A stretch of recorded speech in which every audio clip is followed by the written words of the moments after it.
In the tapestry of life, where every thread holds a story, America in Black and White emerges as a haven for the voices echoing through the heart of our communities. In this podcast, we wade through the rivers of our collective experiences, celebrating the vibrant hues of change brought forth by the whispers of hope and the roars of action. It's more than just a conversation. It's a journey into the heart of our society, illuminated by the light of those daring to dream and do. Join us, and let your voice be the melody that guides us toward a dawn where every color finds its place in the masterpiece of our shared destiny. Together, let's paint a future brimming with the positives that dwell in our minds and the actions that shape our world.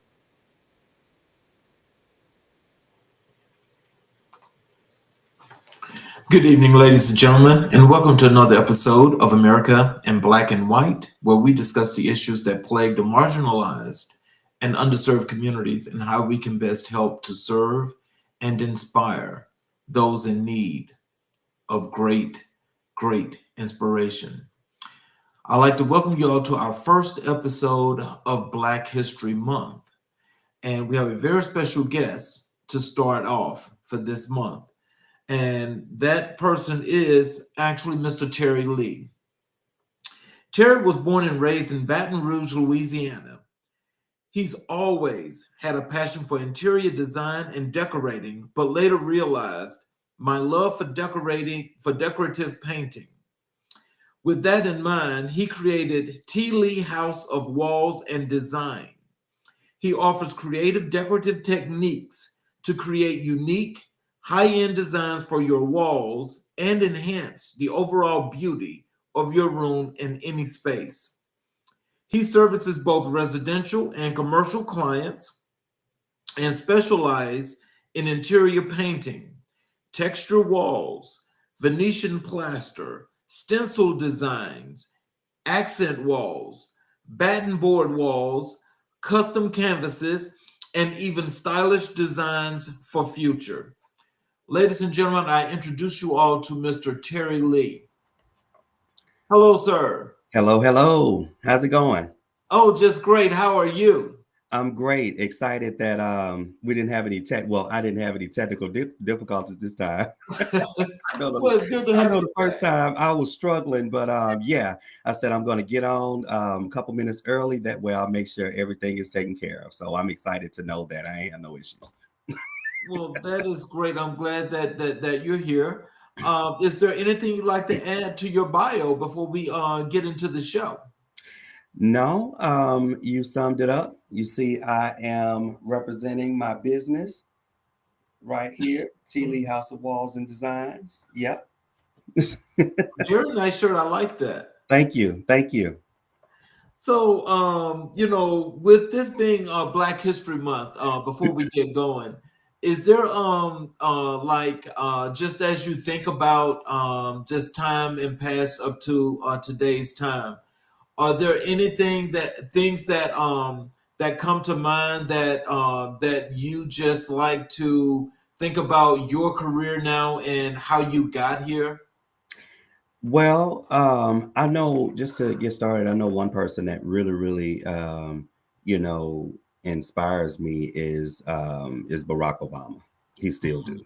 That's still the president for me. And one of the reasons why I say that is because it just he was a trendsetter, honestly, in regards to think about social media back when he ran.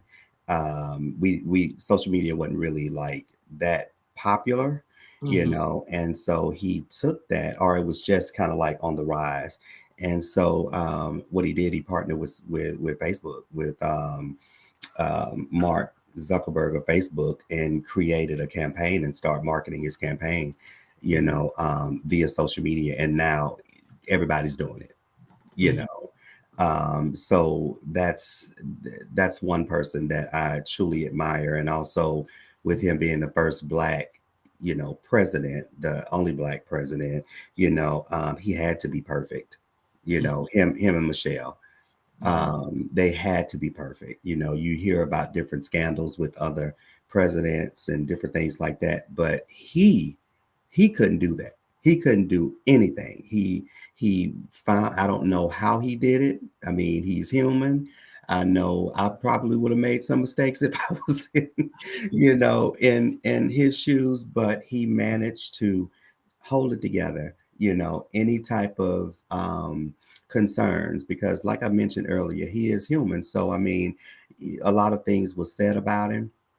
A lot of people were working against him, and a lot of those feelings are, him venting. I'm sure that he had venting sessions, him and Michelle, or people he can trust, but he couldn't just vent to people. He had to vent to the right people. He had to know who was in his corner, or who was gonna, keep that hush hush. He had to protect him and his family, and he did an amazing job with that. So he, with all of that being said, that's one person that I truly admire, for Black history, and he really, really set the just the standard. They were both, him and Michelle were both a class act, for 8 years, a class act. And I guess we'll be circling back into the Black History segment here, going towards the end of the show. But let's kick this off in the beginning here, and let's talk a little bit about you initially wanted to be more of an interior decorator before you became this special painter. So can you tell us, what was it that you were thinking initially that made you want to become an interior decorator? Well, because originally it was one of those things where it just came naturally. When I was young, I would have my, my apartment, my first apartment. I decorated, and I thought it was just the norm. I mean, I just decorated based on how I feel, based on what I saw, like things, different textures and different patterns. I like to mix different things together, and so I did a lot of those things. And so when people would come to my house, my apartment, they're like, "Oh my God, your apartment is, is beautiful. What did you do? How did you do that? Did an interior designer come in?" I'm like, "No, I did this myself." Even now, with my home, it was same thing. When people come over for the first time, like my friends, they already know, that, like my style, and they already know it's going to be nice. Things are going to be different. Then, I switch it up, a little bit or whatever here and there, depending on the season. But now I get the same type of reaction when people will come over to the house for the first time. It's always that initial response, like, "Oh wow, who did your home? Did you hire somebody?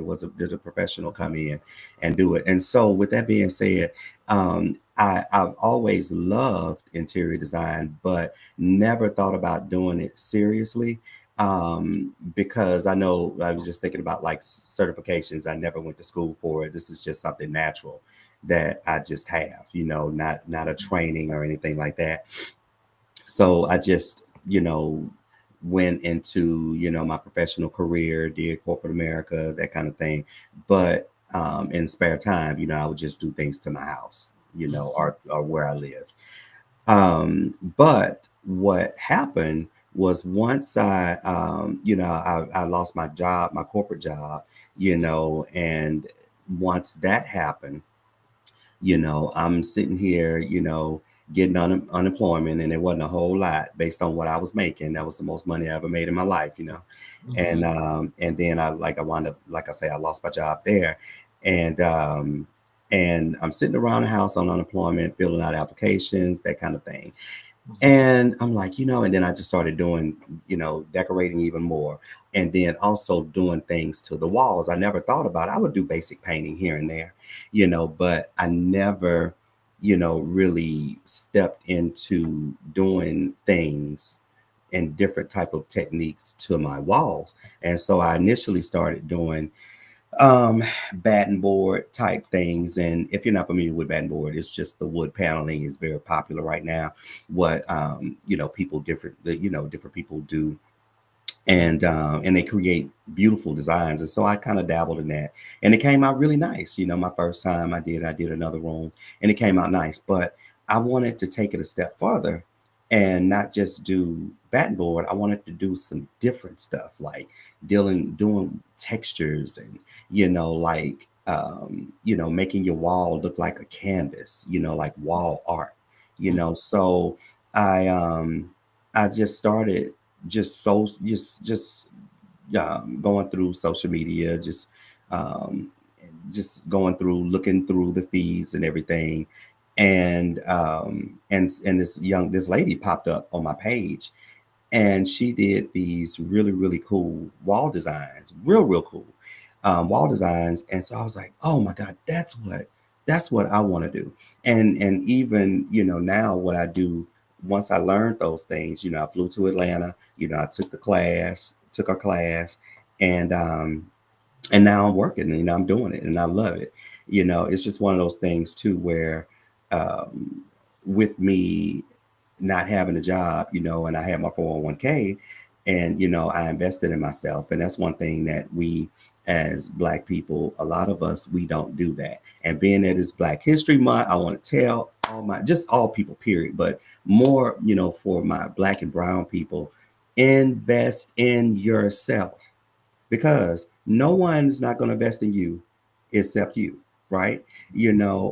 So with that being said, I took some money out of my 401k and flew to Atlanta, took the class, and yeah, and now this is what I'm doing, and I love it. I'm going to show you a few of my samples. So this is what's called, hopefully you can see it a little bit, Yes. but it's glass beads, it sparkles. I don't know if you can Yes, actually, I see see the that. detail. Texture looks really nice. I like that.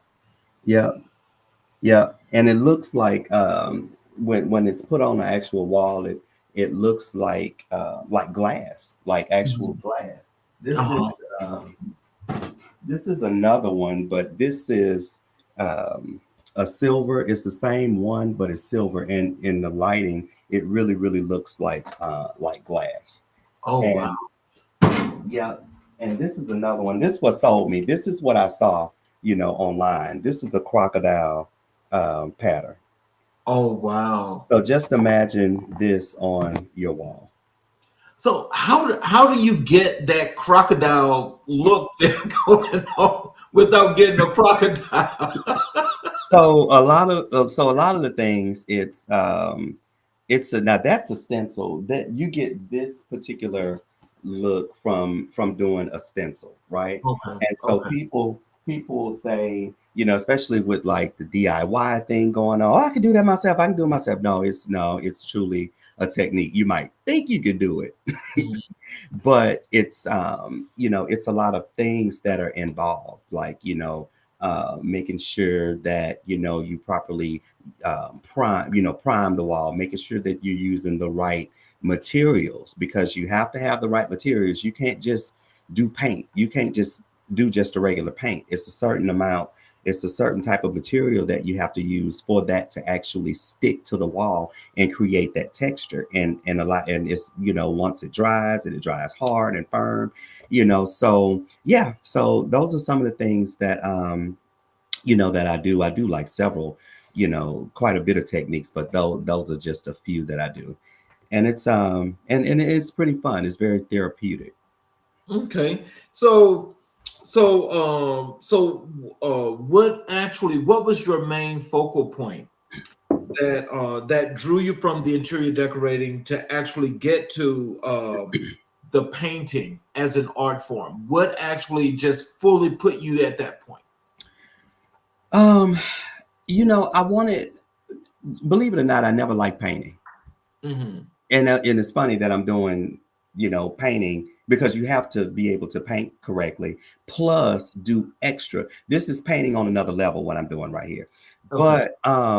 But it's just, what got me there was just me doing the actual batten board, and I'm like, wow, I think I like this better than just, doing interior design, and I don't know, it's just, I just fell in love with it once I started doing it, because you still have to paint walls, you still have to paint it, when you're doing batten board. But like with me doing, that's why I like to, whenever I do a job or whatever, I practice on the technique first. So with painting, although, yeah, I hated painting because I didn't know the proper way to paint. Mhm. A lot of people, they'll just say, oh, I'm gonna go ahead and paint this wall.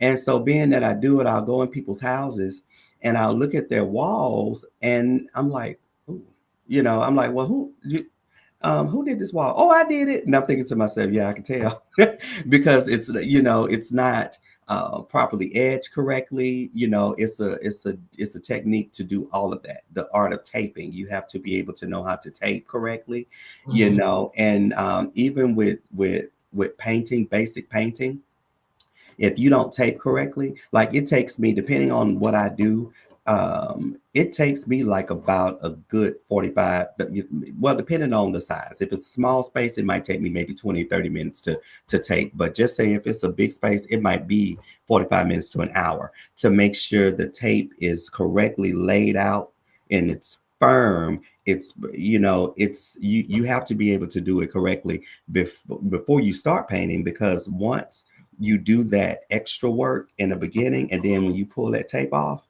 and everything is just so smooth, and you don't have to worry about paint bleeding and all that stuff. That was my problem. Look, I hated painting because it would bleed into other parts of the walls, and why I didn't want paint to go, then it's there. I'm like, how can I get this paint? So once I learned the technique of how to do it, now it's nothing. Painting is nothing. Basic painting is nothing for me now. That's easy because, the things that I do, I have to paint the walls first. Mhm. Then once I paint the walls, then that's when the fun comes in. Like I put the special materials on there to make those designs. And then after that dries, then I have to either paint over it again or do like extra to make it, it shine or make it sparkle. There's different techniques for that as well. Mhm. So yeah. So I love painting now. At first I didn't, but I love it now. So can you give us an example or tell us, like, how does that process work for you from beginning to starting the project to the end of the project when you do work for your clients? So it starts with the consultation first. And so what I do, and it's funny because whenever I do consultations, they're blown away because I bring my samples in, and I bring my laser. I used to use a tape measure to measure the walls because I always have to measure square footage. But now I'm I didn't advance to a laser measure now. So I use my laser, and I do all of that, and then I also give my clients, when I'm doing a consultation, various options. And the majority of the time, the options that I give them, they didn't have any clue that they can do that to a wall, Mhm. you know. Oh, And wow. so when they, when they see what I do, they're like, oh wow, I want this. I want, and so I'll tell them this is what I need to do. I also share with them the process, because that's not it. Everything like these things that I showed you, that's just a few of them. They that's not like a 1 day thing. It's going to take at least maybe 2 to 3 days, because it's like you're doing layers. So once the first layer is done, depending on the wall, depending on what's going on, it might take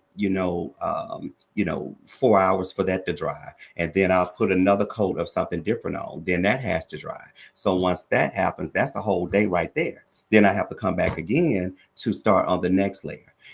So it's a process, and it typically it'll take like 2 to 3 days, depending on the size of the room, depending on, just say, if my client might want, we'll start off with one room or maybe one wall, but they might see another technique that they want to do or whatever. So that might be another room. So actually a project might take, maybe a week or probably even two. depending on if they want 2, 3, 4 rooms done. You know, typically, you know, the majority of the clients that I have, once I show them different options, they're going to want something more. They'll come in, oh, I just want this one little bit of wall done. And then once I'm finished with them, they want 2 or 3 walls done, or maybe a whole room, you know, the wall in the room, you know. So it's pretty fun. They love it, you know, because they see all the possibilities that they can get, you know, on their walls. And even when I go out and I show people different things, a lot of people don't realize like that they really want it. They don't realize that they really want it until they see it. That a lot of, you know, and what I do, a lot of people don't know about it. So I have to sell it. It's like an old school, like door knocking, doing consultations. I do all of that. You know, I cold call, I send emails, you know, to different designers and, different places of business that can benefit from, you know, what I have to offer. You know, but what I've noticed is once they are shown the different things that I do, and like I said, they don't realize that they really want it, but once they see it, they're like, oh, I want that, you know, or they'll see something online like a batten board, you know, oh, I want this. And then I'll say, you know, okay, yeah, you know, let me go in, let me do a consultation with you. And then by the time I finish showing them, you know, the different other techniques that I do, they're like, ooh, I think instead of the batten board, I think I want, you know, this. But what I've been doing now is like in 2025, what I want to do, I want to mix the batten board and the different techniques that I know how to do, you know, like mix it together. There's a way, and I've been even practicing and doing things at home. So that's what I've been showing and pushing to my clients, and excuse me, and so far they love them, you know. This is another one I want to show you too. This is this right here. Oh wow! Just imagine this going. Now it'll be a lot bigger, but just imagine this going on your wall, and it's going on the whole wall. Just different. Oh, I love that. I love that black and gold. Yep. And so this can be done in various colors. You know, it might be black and silver. It might be, you know, you want a green or a red. You know, I can do all of that. So when I show clients all of these things, they're like, oh my God, I didn't know I can do all that. Yeah. So yeah, I love it because it's very fulfilling for me to take my ideas and show my clients my ideas, and they love them. It's like a lot of these things just it came from out of my head, you know, and to just see those things on a wall, like my vision, it's just it's amazing and it's very rewarding. And then once the clients see it's the finished product, and they're like, you know, it just warms my heart, you know. So can you describe your artistic style and influences? I would say I'm more honestly, it's well, you know what, my personal style is modern / contemporary. Okay. You know, I love like the futuristic type of things, you know, silvers, you know, golds, and you know, different. You know how they have, you know, different people have like different like light fixtures, and they real funky, and you know, different things like that. You know, I personally like those things, but as a business owner, you know, you have to do various things that like traditional, even though I'm not a traditional person, but I have clients that are traditional. So, you know, some customers will, and I have to cater to them because some of them, they'll like the technique, but they maybe want it a little toned down, you know, or they want to do something else that in my mind, you know, oh my God, that's like it's more of a basic, you know, type of design, but everybody isn't, you know, like the contemporary or the flashy or whatever. So what I do is I make sure I listen to my customer. I show them their options. And because the good thing is, because everything is customizable, everything I do, you can customize it. I cater to my customer. So they might say, like I said earlier, hey, I really like this, but can you just tone it down a little bit? Absolutely. Whatever you want, because I want to make sure that my customer is taken care of. That it reminds me of, I remember back in the day, I don't know if they do this or not, but back in the day, I remember my mom would always go to the hair salon, the beauty salon. She would go every week, and sometimes she would come home just mad and irritated. And I'm like, Mom, what's wrong? And I didn't want my hair like that. She want to do what she want. She want to do what she want to do to my head. I didn't want it like this. I wanted something different. And she gave me this, what she, that kind of thing. And so I made sure that, like with my clients, I don't want to give them, what I want. I want, now what I'll do is I will take their vision, and when they give me the vision, hey, look, oh, can I get it toned down? And so I'll still add a little bit of my flavor, to whatever they want, because my job is to take their vision to the next level. And I will create a sample, like every single client, to make sure that we're on the same page. Once I do, you see what they want, I'll create a sample. This is another design. I don't know if you can see it. Yeah. The texture. Yeah. So That's I actually like some feathers or something going through it. And so, like with this, one of my clients wanted something like this. And so they're actually circles, metallic circles. Okay. And so what I did was I created this for my customer, because I wanted to make sure that we were, on the same page. And I took what she wanted, and I just added a little something, and she was like, "Oh my God, I love it. I want just like that." I'm like, "Okay, cool." So because, like I said, I realized that every client isn't going to be the same. So do you like when you're doing your consultations and getting everything set before you start your work? Do you do like that little sample canvas like that so they can see it, and you guys agree as to if you make some changes, what the changes are going to be and so forth, and then you move forward? Yes. So what I do is once I come with the samples and we have our initial consultation, I take my notes. I'm like, okay, you want your colors, okay, blue and gold with the hint of blah blah blah, that kind of thing. So I'm taking notes. I got the square footage. I got all these things. So once we've done that, I take what they wanted. And I'll take that, I will make that sample, like maybe a couple days, I'll get all the things that I need. So a couple days after the consultation, I'll either, set up another meeting to meet in person. But the majority of the time, the clients we just do like a virtual consultation, or they'll just, they just want a picture. So I'll show them, hey, look, this is what I came up with based on this sample.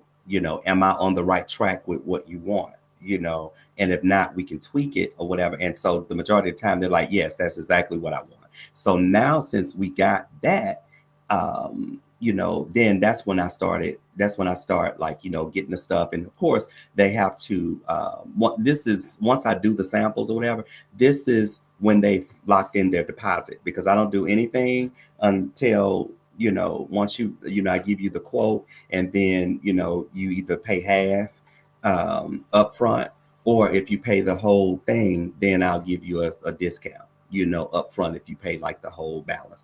Once that happens, then that's when I move forward with doing a sample and making sure that just, hey, look, this is what you want, now show them or whatever. And then once that happens, then we'll go ahead and move forward with everything. With me buying all the materials, we set the date of when the project is going to start. I typically will give them, just say if something will take like maybe 2 days, I might just say, hey, look, it's going to be 3 days, or something like that, just to give that extra cushion. I know that I probably will be done in 2 days, but just to finesse it, just to make sure that I'm doing the touch-ups and the finishing touches on it, I'll take that next day a lot of times. and just, finessing the wall and just making sure that, everything is how it's supposed to be, doing the finishing touches on it, that kind of thing. Wow. So, how do you choose the subjects or themes for your paintings? Um, so for the paintings, um, I use the materials that I have, because all of the things that I do, I can do those on canvases as well.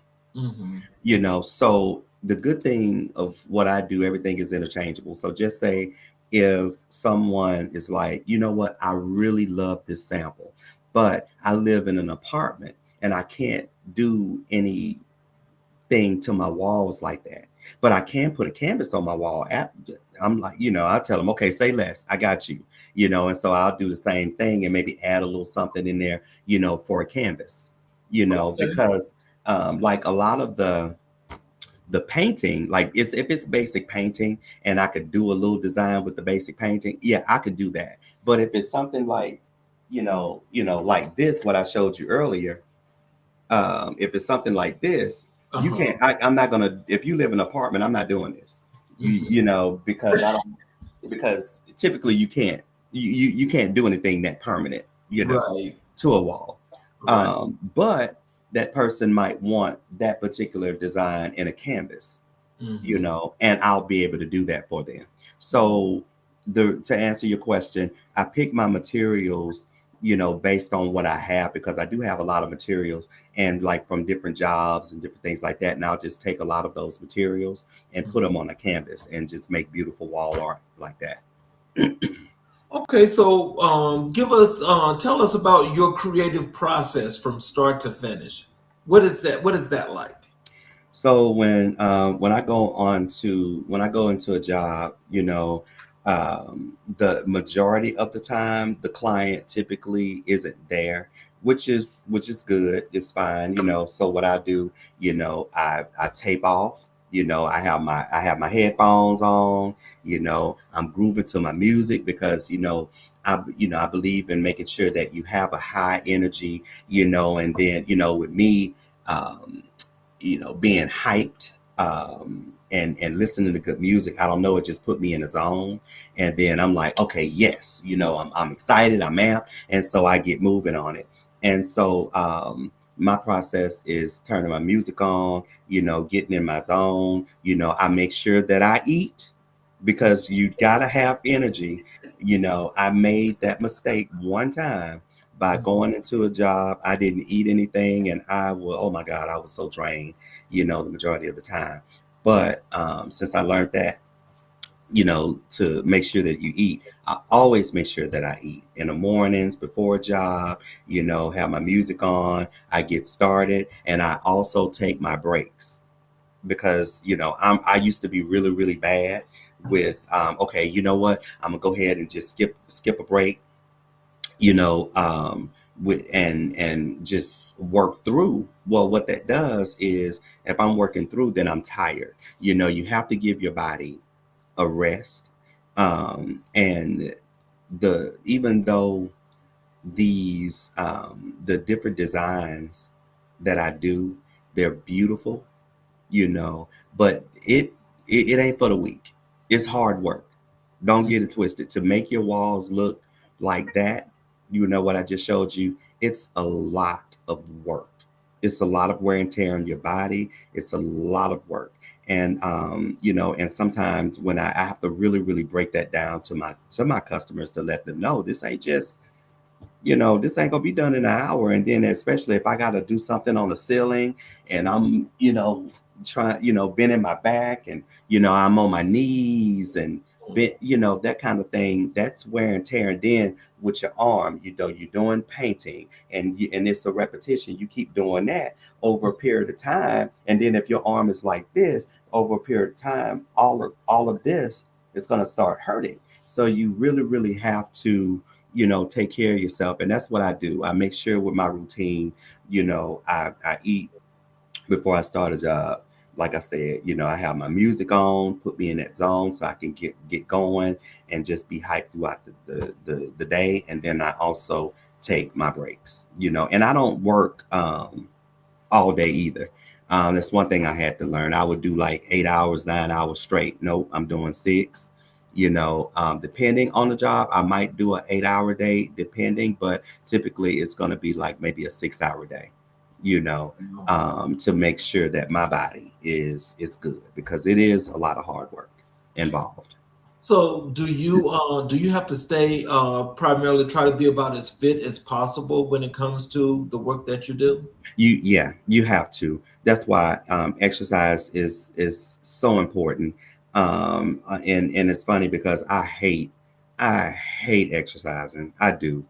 Um, but what I'll do, like on my days off, I'll go, get on a treadmill, and work though, just work your muscles, just work, because you have to stay fit, um, to be able to, um, I don't know, it's kind of like, loosening your limbs up, and Mhm. and everything, but you do have to be fit to be able to do it. And then also, one of my mentor, um that I'm part of this decorative painting community as well, where I took the class, and so we do a call every Monday.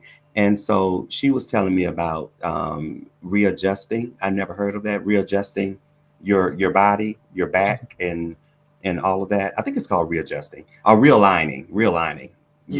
your back. And so, which means going to a chiropractor, and getting them to adjust your body back, could put, when you hear the cracks and all of that and the pops or whatever. And so that is important. And you have to still be able to do that, wearing the back brace, because safety is very important as well. I'm 49 years old. So getting on my knee. Thank you. Thank you. I'm 49 years old, but with that being said, a lot of times, I'm on my knees, doing the painting and all that stuff. And oh my, Charles, when I get up, That struggle is real. that struggle, that struggle is real. And so I invested in knee pads, Right. um, and even like, just say if I have to do something and I'm on my knees for a long period of time, I can't do that for a long period of time. I have to get up and stretch, stretch your body or whatever. You have to do those things, Mhm. because yeah, it ain't for the weak. Getting old is not for the weak. So, now this has got to be interesting here because that's a nice lead in. Tell us, how do you handle the creative blocks or periods of artistic stagnation? Do you get those sometimes? Oh yeah, all the time. Yeah. But what motivates me is Pinterest. Pinterest. You always have to, as a decorative painter, some people call me an interior designer, and I'm also a faux finisher. Whatever you want to call me. You have to stay relevant, and you have to stay on top of what's new, what's coming out. And with that being said, um, Pinterest is real good with different things. Also, I social media is great as well. You can get inspired by different by my I get inspired by my peers, different things that they're doing, different people who I follow. I follow a lot of decorative painters. I follow a lot of people who do the the um the batten board walls, and different creative people. And I'm like, oh wow, that's real cool. And then I'll even take maybe something, an idea from them or whatever they're doing, and then maybe put my own thing on it. Or Okay. maybe, take maybe something that they did inspired something or sparked something. And then I'll take that and say, you know what, but I can tweak this like this, or put this little thing on it, and make it mine. So you will get to that point where you're like, hitting the wall, kind of like hitting the wall, where you're like, oh, what I'm out of ideas.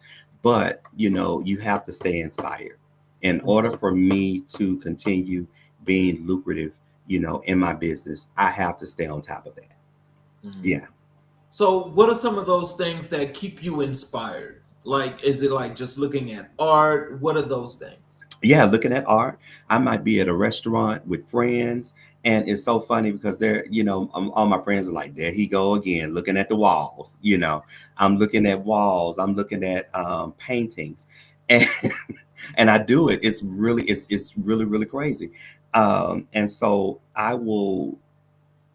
do that all the time. I could be standing in a restaurant, you know, or you know, just anywhere, you know, and just see a nice wall, I'll take a picture of it, you know, um, or you know, or a painting. I remember I was in a wedding, and I was actually waiting to. It's my first time in this venue, and it was at one of these halls, you know, one of those party halls or whatever, and they had some really really nice walls and also some canvases on the outside. Now I'm in line getting ready to march in with my, you know, with my person, you know, in this wedding. And I'm like, oh wait, let me, you know, I got my camera, like, let me get this picture real quick of this wall. Let me get, you know, and so they're looking, they're looking like, what the heck are you doing? You getting, you know, my best friend is getting married, but I'm like, oh, hold on, let me get this picture real quick. You know, so I do it. I do that a lot. I will take pictures. I got so many pictures in my phone now, you know, or I screenshot something that I stumbled on, you know, on Pinterest or Instagram or something like that. Oh, wow. So, can you share a piece of your work that you're particularly proud of? Um, let's see. I wish I so it's actually several different ones. Um, hold on. And I showed you one, but I don't know if I showed you this one.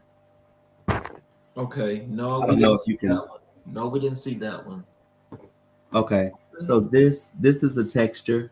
It's a real cool texture. And Uh-huh. I call this elephant hide. Okay. Yeah. It has that texture. It's real nice. Um and these are some other ones too that I like. So these, I don't know if you can Yes. see those. So this is really high end. That's gorgeous. I love that. Yeah, really high end. I Mhm. only did this one time, and I'm waiting on. And you can do this in different colors, but I only did it for samples. I don't know if you can. This is, let me pull it back a Okay. little bit That's yeah. Yeah.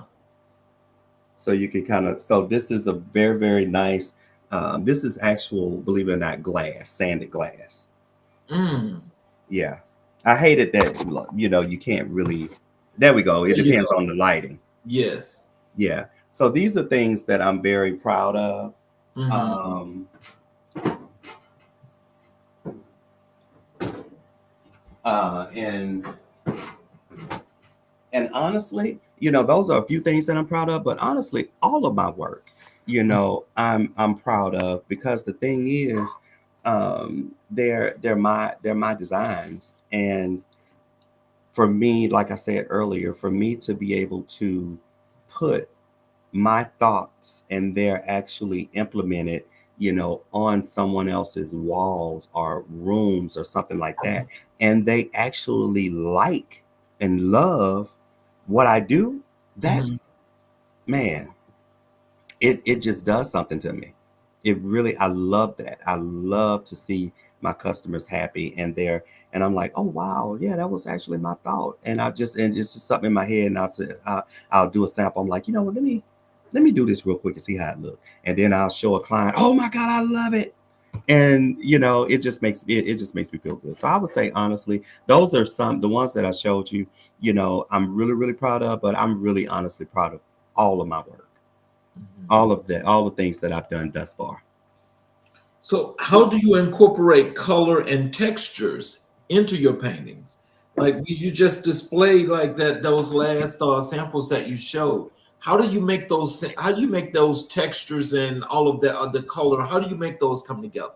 Well, I can't give you all my secrets now, but I can't give you all my secrets, but there's different special things that that I do to put the texture to make it look like that. Different things like this right here. There's certain things that you have to do. You see how that look, and you actually can touch touch it, and you can feel Right. the texture.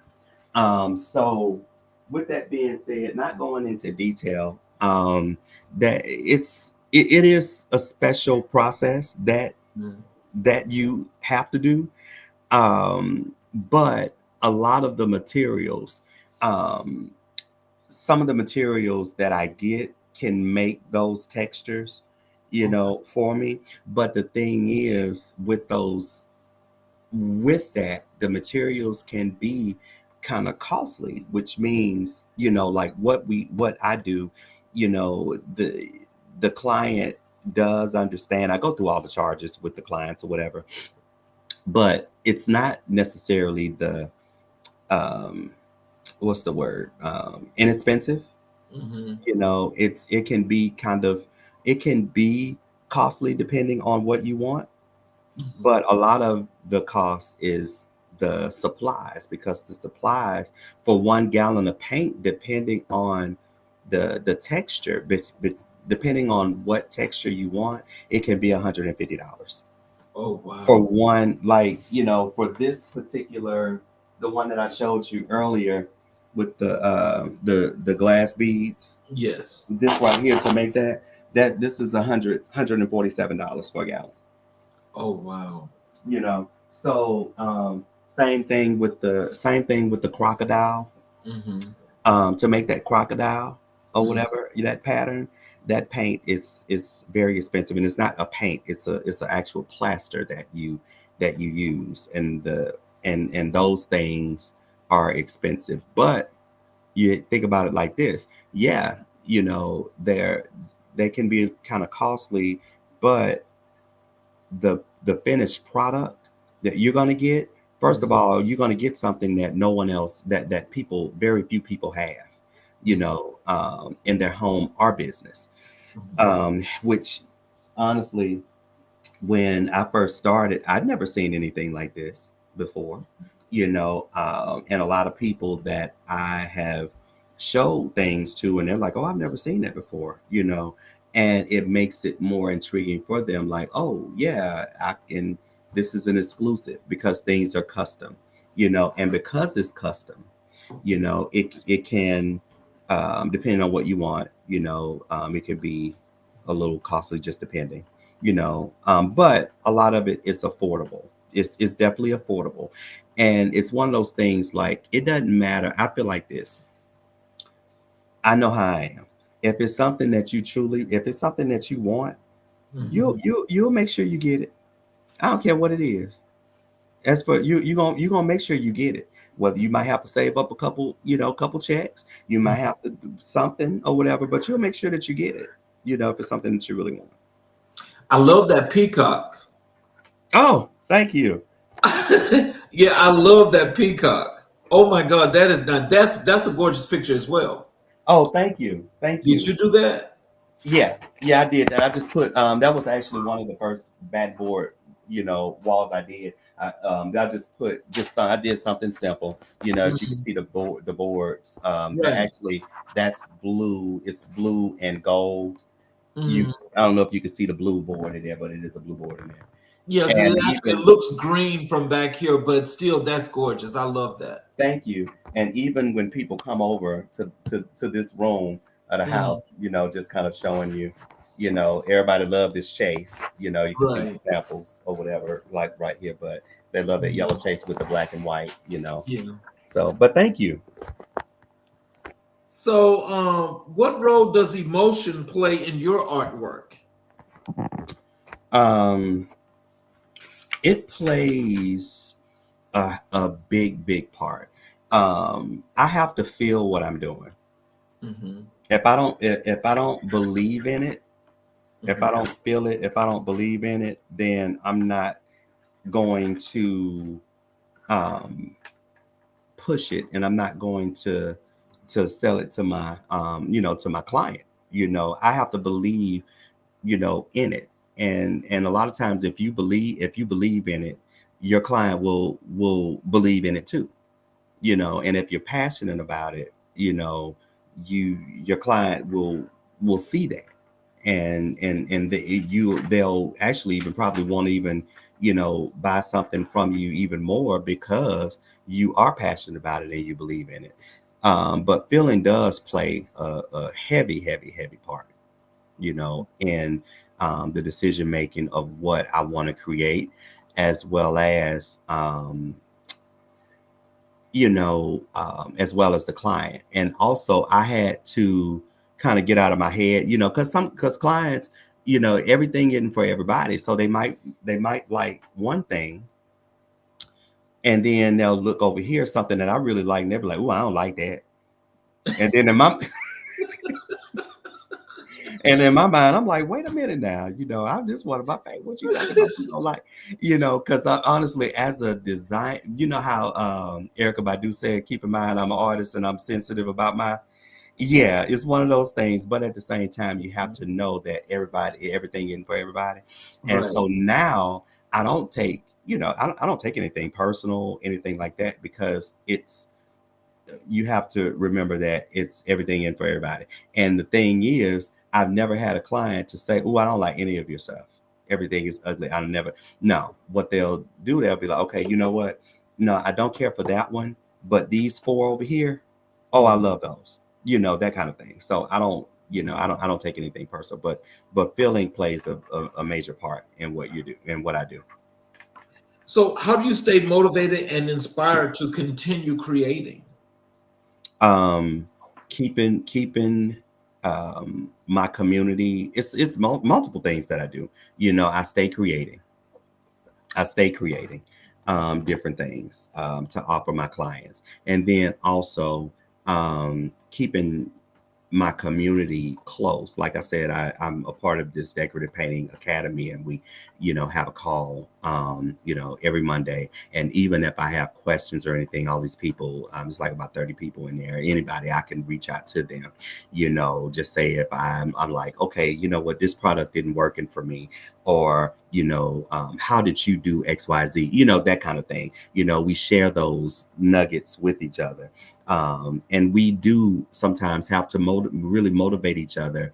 Owning your own business is hard, and you're gonna have times where you're discouraged. You're discouraged about certain things. Or just say if you're a little slow right now, the devil will get in your mind. The negativity a lot of times will just get in your mind, and if you allow it, it really, really can eat you up. In a bad way. And so you have to just not listen to that negativity, and really, really draw into your community,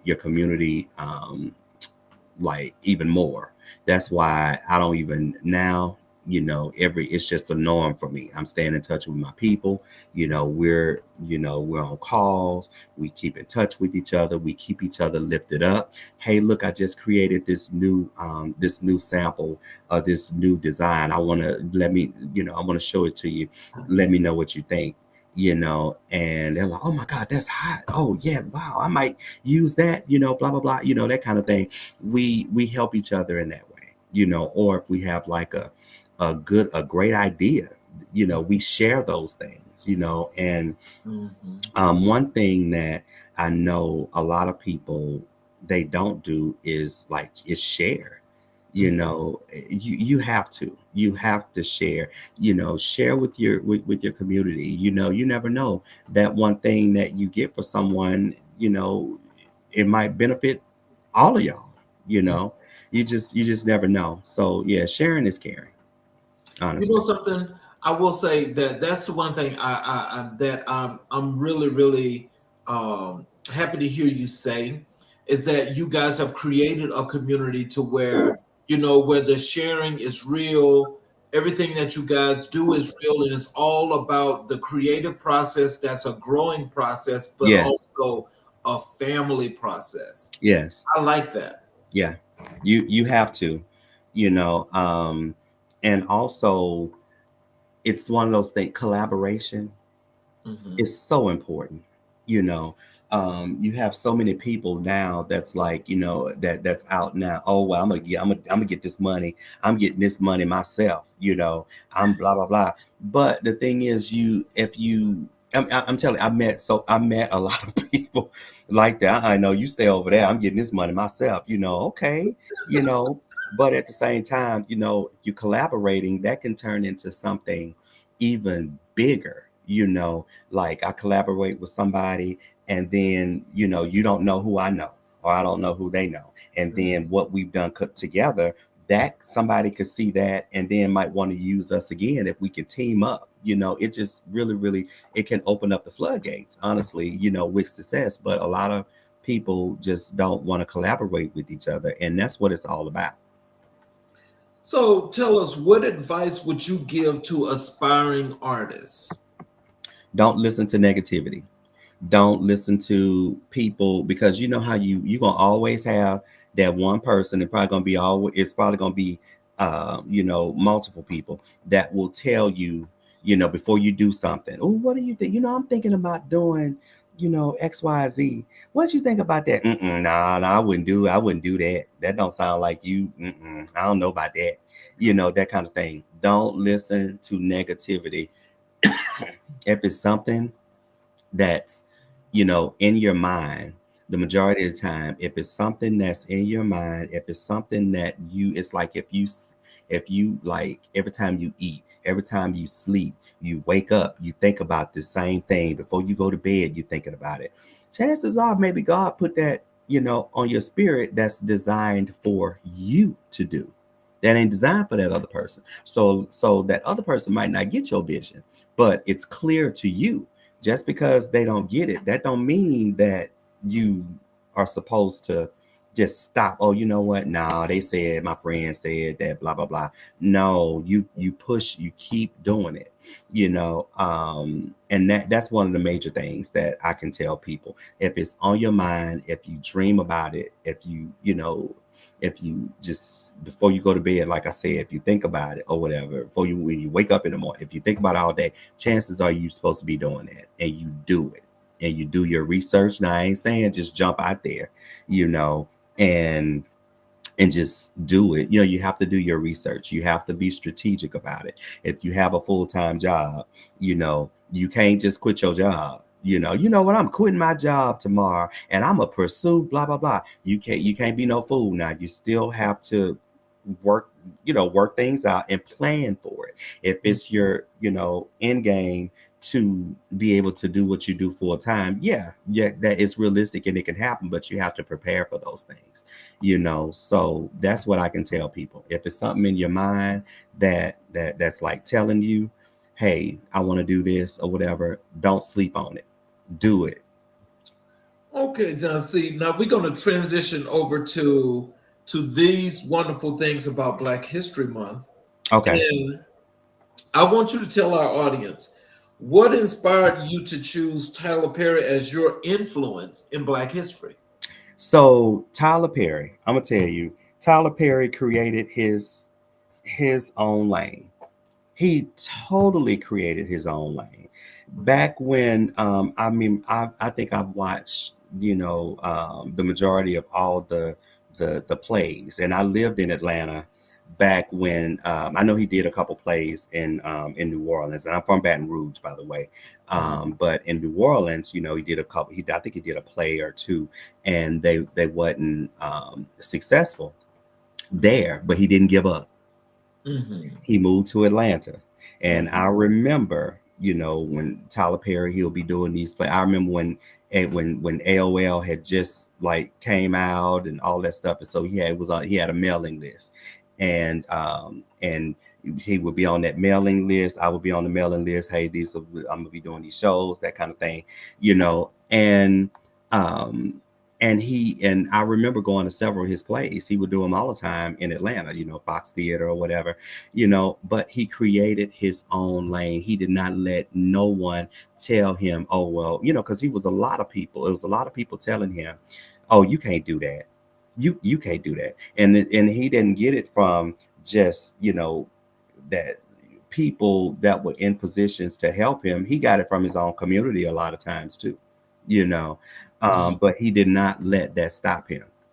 He created his lane. He started off with the plays. He eventually started, doing movies. And now, he's employing, he employs thousands of people, in Atlanta. He bought, a military base, that I heard that was, it was a Confederate, military base or whatever. He bought that.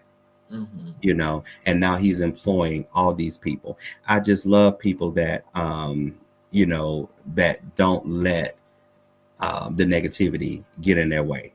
He got so many things thrown at him, and he was able to push through, not listen to the negativity. And I'm sure that he had some rough times. I know there was some times, I read that he was homeless even in Atlanta, living in his car, but he still didn't let that get him down, and look at him now, a billionaire.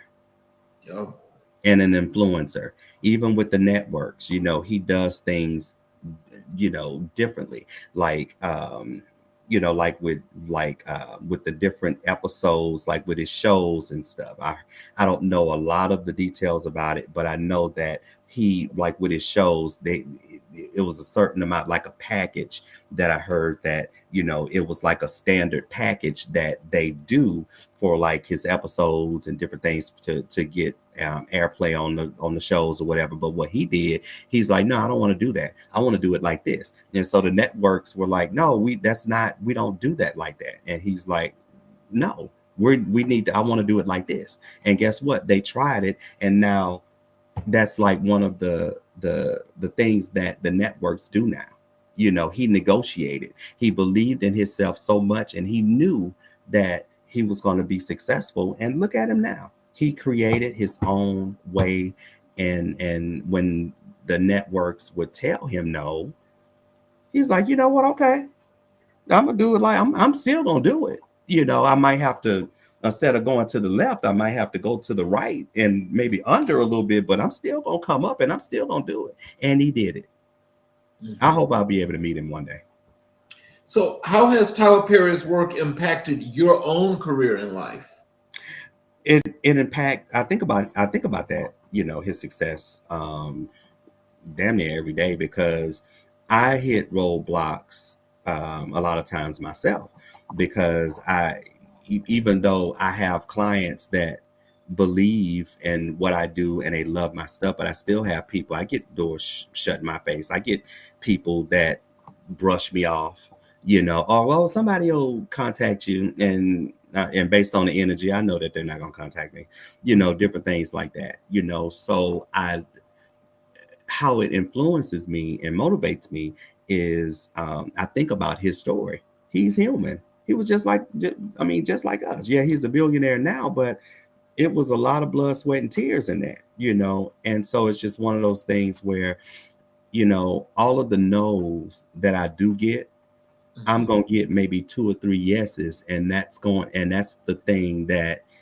those are my customers, and one thing I learned last year was, because I used to get discouraged when people will tell me no, or people, just act like they just didn't believe in what I do, like even with friends, different people, I was thinking that they would support me. Now they support me verbally, or, oh, great job, that kind of thing. But, some of my friends, they don't support, and that's okay, because what I do isn't for everybody, and I don't take it, I don't take it personal. It just, in fact, it motivates me, and hey, and I look at, like I said earlier with Tyler Perry, I look at him and his success story, and that keeps me going, So, can you share a Tyler Perry film or play that resonates with you the most? Let's see. Um, let's see. Out of the ones that I've seen, I would say, um, like the family reunion plays. And the reason why I say that is because, um, well, actually, all of his plays, but Family Reunion, that's one that I love because he's gonna have a nugget in there. You're gonna get several life stories, like life nuggets in his plays and in his movies. And with the dealing with, like, family, it's a lot about family, especially with Family Reunion, and knowing like a lot of the drama and the issues and just unresolved issues. And that's why mental health is very, very important to me, because back if you look at like some of Tyler Perry's movies, especially when they have the family reunion type stuff, it's always something that's going to come up. It's always somebody did something, or maybe someone had a baby out of wedlock, or maybe a family member had molested someone as a kid, and it was just one of those things. Especially back in the day, people just didn't discuss and talk about certain things. They just kind of live with it.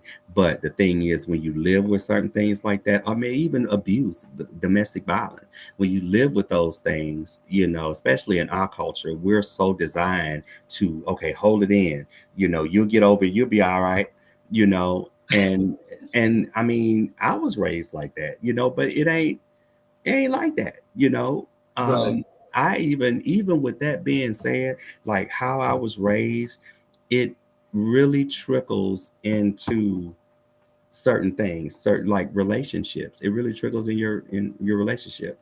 You Those know, are some serious triggers, though. And, yeah, so it can cause you to actually be separate, keep people away, and all kind of things. And you're scarred and not really thinking about why you're scarred. yeah. And the whole suck it up mentality. You'll be all right, you know, just brush it off. You'll be all right. No, go to like I know some people, one of my friends' grandmother, oh, just go to bed. You'll be all right. Take a nap. Pray. Pray on it and go to sleep. No, it's a little bit more than just praying and going to sleep. Yeah, that's great, to pray, but you still need some help, you know. So that's how our culture is. Yeah. So, Um, so, what lessons have you learned from Tyler Perry's journey and achievement? oh, plenty. Like I said earlier, not give up on your dream, and don't let no one tell you that your dream isn't going to work. Nobody shouldn't tell you how your dreams should be implemented, how your dreams should be, you know, designed or whatever. Only you know that, Mhm, especially if it's something that that comes from God, something, that, only you know that. mhm, If you just listen, he will give you everything you need. All you need to do is just write it down. Now, you still need to seek out, like just say, partnering with someone that knows a little bit more about what you're doing, a lot more of what you're doing. You want to be around people, to me, that know more than what you know. That way you can continue learning. You don't want to be the only one to go, oh, well, I know everything. Well, how are you going to grow? mhm, How are you going to grow? You mhm. always need people around you that's gonna push you, to the next level. You always need people around you that you can learn from. Mhm. That's the only way you can grow. So, how do you think Tyler Perry has contributed to the representation of Black culture in media? Oh, I feel like although he gets a lot of hate, and I hate that he gets a lot of hate, but he helps. the community. He helps everybody, but specifically, blacks. He's given so many actresses and actors jobs and opportunities. These are a lot of these actors probably wouldn't have been able to make it, in the mainstream industry and in so-called like Hollywood. They probably wouldn't have been able to make it, probably wouldn't even been noticed. But Tyler Perry gave them a chance, and that's what I love about him, and it makes me, even once I'm able to really, really, like, I get busy. I know that day is going to come where I'm going to be so busy where I'm not going to be able to handle it myself. I want to be able to hire people and mentor people, giving people a chance. Tyler Perry, he has created, and that's creating a lane. He created another lane, for black actresses, for the designers, for hairstylists, for people who, like I said, probably wouldn't been able to have an opportunity in the mainstream, but he's created all those jobs. And a lot of blacks have opportunities now. A lot of black people, successful black people, good black people that have these jobs, because of Tyler Perry. He's created opportunities for them. I remember during the pandemic, where a lot of the people, they had to shut like production down. A lot of the TV shows had to shut, production down because of COVID.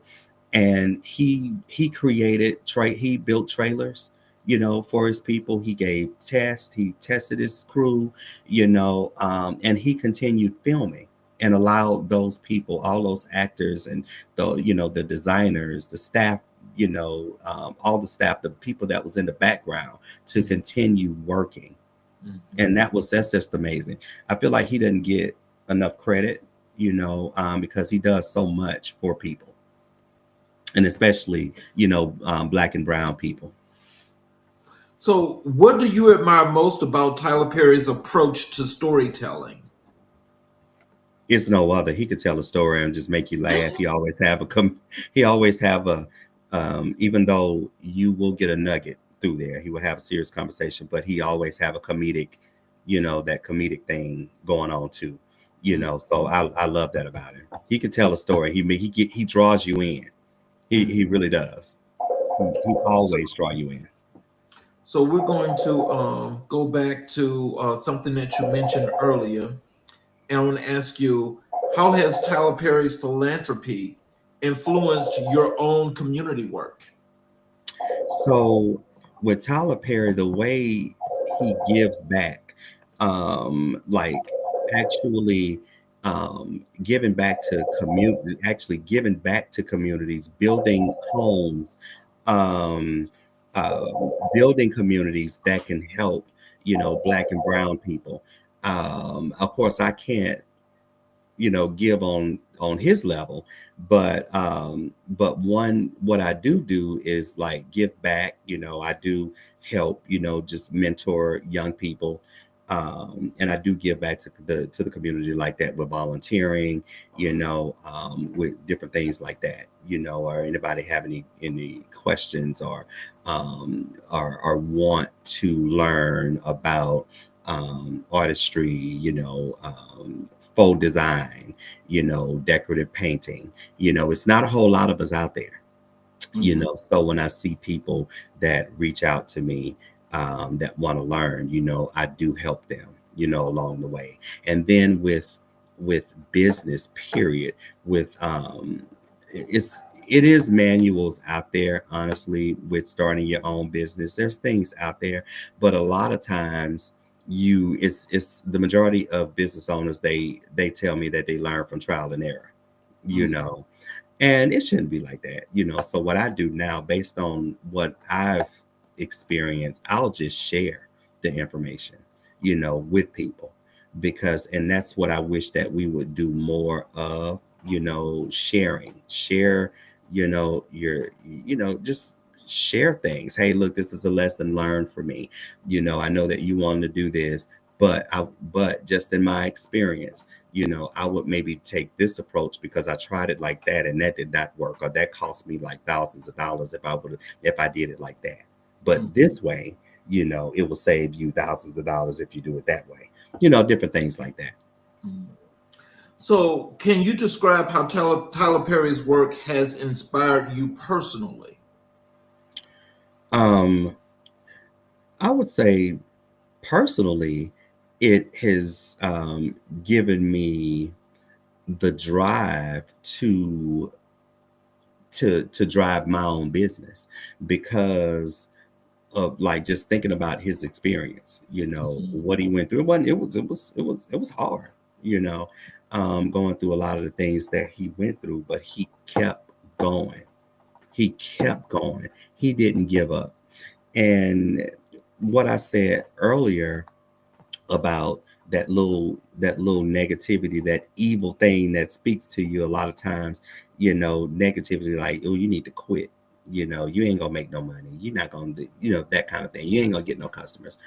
Don't listen to that voice. A lot of people, they'll have a great idea or a great product and they'll let people get in their ear and they won't pursue it.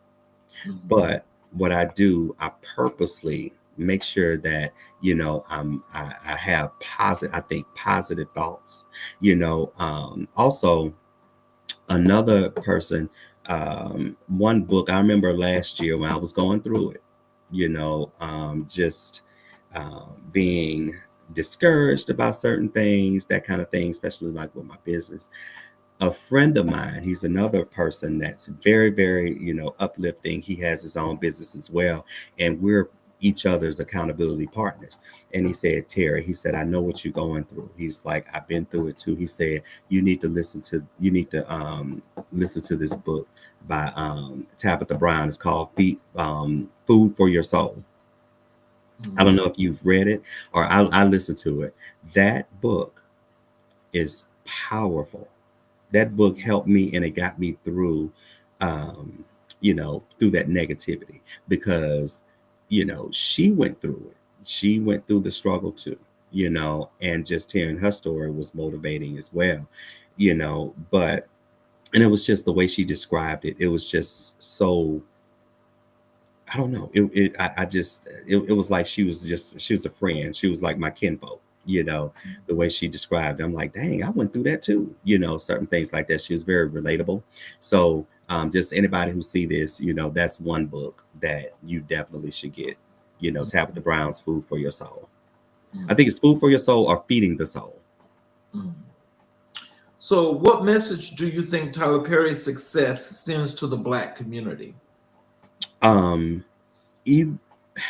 Even though he does get hate, but it sends, like for me, for the community, in my eyes, I feel like he's a positive role model. Because if you think about it, Tyler Perry, you don't hear a lot of drama about Tyler Perry. He's about helping. He's about helping the community, uplifting people. So, yeah, I feel like he does send a positive message to our community, so they can see this is what success looks like. This is someone who literally was poor. They were poor, and he was able to, his whole vision, he didn't listen to anybody, he didn't listen to negativity. He kept going, and then also, I don't know if you knew, where originally he wasn't supposed to be playing Medea, like, that whole thing. It was a celebrity. I don't know who that celebrity was, but it was the actual celebrity that was supposed to play Medea. But at the last minute, one of his plays, the celebrity is a popular celebrity. They canceled on it, and they were stressed out. He was like, "What am I going to do? What am I going to do?" And his business partner at the time was like, "Hey, look, why don't you just play Medea?" And he got in the dress and played it. And look at that. Look how Medea just transformed everything. Look, Medea was one of the popular characters, that was designed for him. But I feel like he gives the message of this is what the struggle looks like, rags to riches story, you know. Um, yeah. So, how do you plan to incorporate Tyler Perry's influence into your own projects and initiatives? By, like I said earlier, keeping that drive, surrounding myself with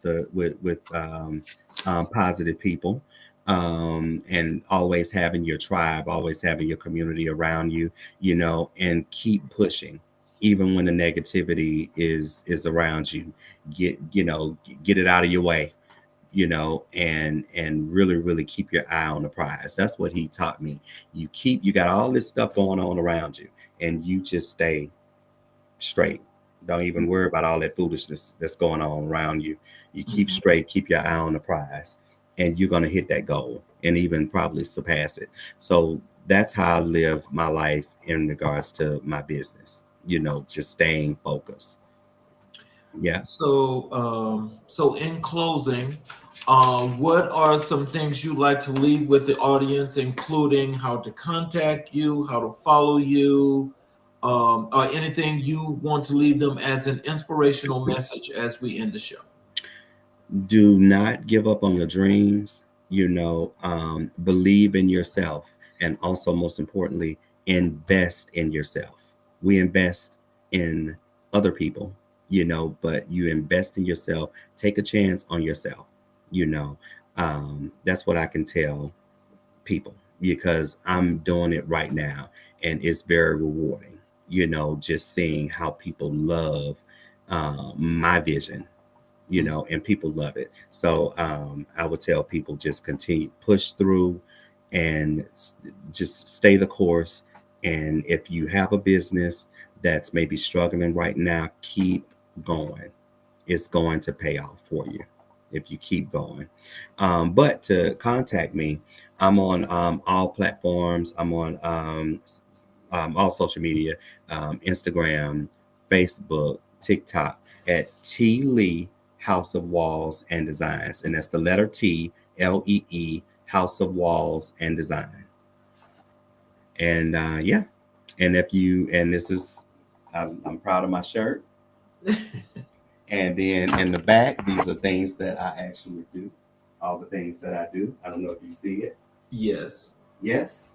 So yeah, and if you want a consultation or anything, if you're impressed with what you've seen, you can definitely email me also at T Lee House of Walls and Design, not designs, but design, at gmail.com. And once again, T Lee House of Walls and Design at gmail.com. Or you can give me a call at 706 area code 351 4614.